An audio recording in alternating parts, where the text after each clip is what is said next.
I don't know if you guys knew this or not, but rap music and basketball, the NBA, it goes hand in hand, bro. There's so many references to the NBA and rap music. You don't see them referencing NFL players or hockey players, soccer players. It's usually mostly basketball players these rappers are referencing. 3 trips, 3 dubs, damn, that's a 3-peat. Hit the interstate and put up stats like the Greek freak. Ain't struggle when the devil tried. Let me bear dog when I'm telling God. You know I'm a rant when I talk to Josh. I been Steph Curry with the shot, been cooking with the sauce, Chef Curry with the pot, boy. Bro, I forgot which 2K. Can someone remind me which 2K was 0 to 100? And you remember, bro? 2K16? But you already know, bro, like these rappers, if they weren't rappers, they would want to be in the NBA. Everyone wants to be in the NBA at a young age. I'm not gonna say everyone, but every black boy wanted to be in the NBA at one point. But shout out Cooper Flag, bro. He's putting on for the white people. He really is, bro. This dude's amazing. First nigga I shot closed his eyes and hit the fucking ground. Man, what's up with the Mavs getting some of the greatest white talent of all time? Steve Nash, Derrick, Luka, Cooper Flag. You know what I'm saying? Like, what's up with these scouts out there in Dallas, man? But in this video, we're gonna be comparing rappers to NBA players, bro. Rappers NBA comparison, and it's kind of hard to break it down, but I think I got it down to a science. Like, for example, Young Thug, his NBA comparison would be Cat. I mean, I think this one is pretty obvious, you feel me? That just like a train ran over it. No like, grace. I was like, oh my God. In Minnesota right now, like, no, for sure. Because after all that, Cat, zestiest player in NBA history. Young Thug. When I first came from Jaw, see him a little Uzi on the joint, say, I miss your snake. I said, fuck that mean? Then I see him post him with Thug and sitting back to back in like a closet with like mirrors.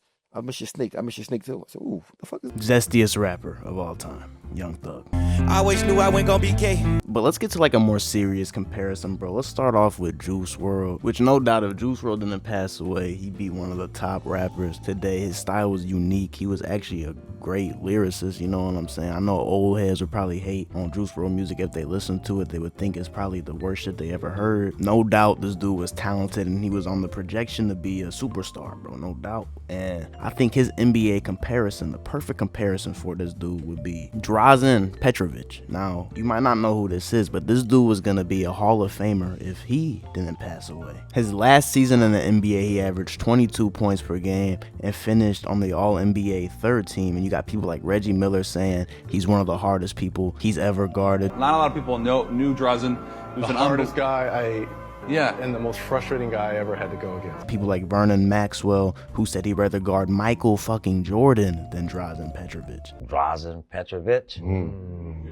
Never seen nothing like it before. I'd rather guard motherfucking Black Jesus. Michael Jordan. Really? Than guard that motherfucker. That's how bad it was for me in that motherfucker. If Drazen didn't pass away from that car accident at 28 years old in his prime, who knows what kind of player he would have been. And I can say the same thing with Juice WRLD. If he didn't pass away during his prime at 21 years old, he would have been a great. No one could guard Drazen during his prime, and no one could mess with Juice WRLD during his prime. Now, when it comes to Drake, I think this one's pretty obvious. I know a lot of people hate on Drake, but the numbers don't lie. He's definitely one of the greatest rappers of all time, number-wise. Now, say what you want, but I like to compare Drake to LeBron James. Even though they're not friends anymore, they used to be good friends, but Drake and LeBron, their careers kind of match up the same. You feel me? Drake was hot from the jump, LeBron hot from the jump. They both never really had a down year, you know? They're still doing their thing. And like almost everyone in the rap community hates on Drake, but again, like I said, the numbers don't lie. It's the same thing with LeBron. A lot of people hate LeBron, like a lot, but again, the numbers don't lie. You know, people put him number 1 all time, people put him number 2 all time. No matter what you think, he's one of the greatest basketball players ever. Drake, one of the greatest musicians, rappers ever. Simple. Now, when it comes to King Von, he's the definition of black Air Force energy, you know what I'm saying? If you've seen King Von, like if you think about King Von hooping, I'm seeing like maybe some rebounds, lots of fouls, a couple blocks here and there, elbows in the paint. Don't even try going up for a layup on King Von, you will get murdered. Now, I don't think anyone that's played in the NBA has ever caught a body Like King Von has probably has caught. It's on documents that he has like 7+ bodies, whatever, you know, who cares. But if Draymond Green never made it to the NBA, he'd either be locked up in prison or a menace to society. 100%, he'd be another King Von, bro. Draymond Green is the definition of black Air Force energy in basketball, bro. This dude does not know when to turn it off. He plays basketball with just so much aggression. You remember when he stepped on Sabonis's chest? So he grabs Draymond's leg right there. Now Draymond steps on right there. Now, dog, that was attempted murder. What about when he knocked out Nurkic? Up his third foul. And now Green runs over. Yeah, King Von is the Draymond Green of rap, bro. It just makes too much sense. Now, I know rap's kind of dead right now, but who's a rapper in their prime who was just dunking on motherfuckers? You know what I'm saying? Just dunking. Every song they released was a hit. No one could mess with them. No one could guard them. I'm not gonna lie, bro. Some of y'all might not like this comparison, but I think it's the perfect one. There was a time in Lil Baby's career where he wasn't missing on a song at all, bro. Lil Baby was that guy for about 2-3 years. Now, if you ask me about Lil Baby currently in 2026, bro, don't even ask me about that shit. But like I said, there was a time where he was in his prime for about 2-3 years, bro, where the rent was due. Now, bro got thigh tattoos and shit, tramp stamps. Like, come on, dog. Derrick Rose, bro. Lil Baby is Derrick Rose, and here's why. From 2009 to 2011, there was this guy who wore #1 on the Chicago Bulls who was absolutely unguardable. Shot from the field, 17 for 39. What a move by Rose. The fastest player in the league, hands down at the time, could dunk the ball from anywhere. That's a crazy sick athlete, Derrick Rose, bro. Then one sad day in the year 2012, Derrick Rose did a hop step, tore his ACL off the bone, and you never heard good things about the guy ever again. Truly one of the saddest stories in sports, you know what I'm saying? And another sad story in rap is what the fuck happened to Lil Baby, bro. You know, he never got injured. He didn't tear his ACL, but it's just one day we all woke up and stopped caring about Lil Baby, bro. And like, he just stopped dropping good music, you know what I'm saying? I think Michael Rubin did it to him, bro. We're gonna say Michael Rubin is the injury to Lil Baby, like, you know how Derrick Rose tore his ACL, and you know the career just went downhill after that, bro. But in their primes, no one can mess with these dudes, both unguardable. So now I actually think this next one's a pretty easy one too. The most elite troll in rap history easily gotta be 6ix9ine, bro. He's came at everyone's neck no matter what he's done, you know what I'm saying? Think what you want about the guy. He's funny, bro. Lil TJ almost lost his life in a fucking Chipotle, nigga. Getting a burrito. Why am I even beefing with him? Nigga lost his life over fucking a bowl. Lettuce, tomato, fucking, what's that shit called? The chicken we like? The Chipotle chicken?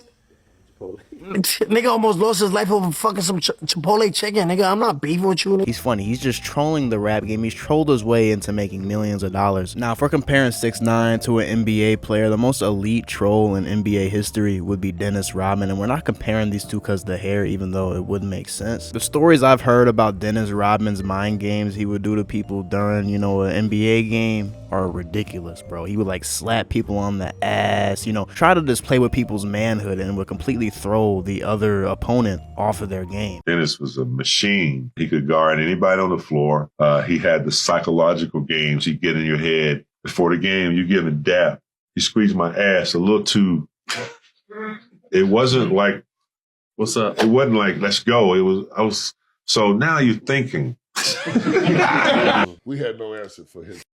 We had no answer for Dennis Rodman. I mean, every time that they needed a second shot or something special or extra rebound or tip in, it was flying and winking and he said winking and kissing and frustrating everybody on the team. And Frank Bukowski, man, Dennis started wearing color contacts during the championship with some lip on, man. He would be like he was trying to kiss Frank's arm and then Frank just couldn't take it, man. It was just, the man in him just couldn't allow it. Like, bro, Dennis Rodman was trolling before the era of trolling, bro. Like, he grew up in the wrong era for sure. But I think 6ix9ine and Dennis Rodman, the comparison is just a match made in heaven, bro. It makes too much sense to me. Now, when we think about the most intense rapper of all time, I think that award has to go to DMX. Just so intense, bro. He never let off the gas, growling on the track, bro. Literally growling. This dude was a dog, bro. They don't know what it is. They don't know what it is. They don't know what it is. They don't know what it is. Hey, hey, hey, hey, hey, hey,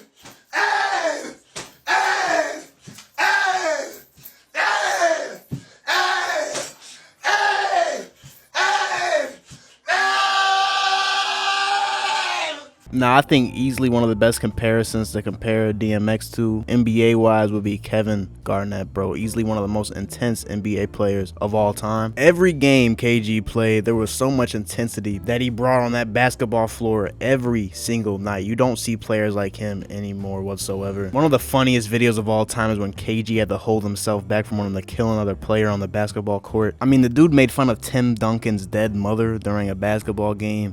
During the game, KG said, "Happy Mother's Day, mother effer," to Timmy, perfectly aware that Duncan's mom died of breast cancer. He would even growl at other players, bro. It doesn't get much closer to DMX than this. We played him in the guard. He came out, he slapped the floor, got on like all fours and started like growling. Boy, you scared the shit out of him. Cole had the hissing. Cole would hiss at you. I was on my DMX shit. I wanted to growl. Also, DMX and KG are two bald black motherfuckers, so that makes sense too.